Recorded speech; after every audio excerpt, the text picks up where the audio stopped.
जो ब्लॉक है वो काफ़ी बहुत बड़ा हैवी ब्लॉक है। ऊपर से पूरा ये देख सकते हैं, पूरा तोदा यहाँ पे गिर चुका है और बड़ी मशीनरी की यहाँ पे अशद ज़रूरत है। यहाँ पे लगे हुए हैं। अभी यहाँ पे एक बाइक को ब्लॉक के उस पार लिया जा रहा है। यहाँ पे जो लोग हैं वो अपनी मदद आपके तहत बाइक को क्रॉस कर रहे हैं।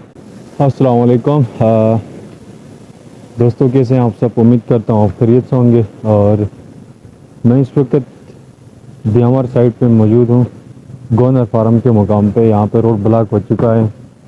रात तकरीबन 11:30 बजे के करीब गंदलों के मुकाम पर रोड बंद हुआ था और तकरीबन 11:30 से लेके अब सुबह के 6 बज चुके हैं। यहाँ पे FWO वालों की कोई मशीनरी यहाँ पे हमें देखने को नहीं मिल रही है और न मजिस्ट्रेट यहाँ पे मौजूद हैं। और इस वक्त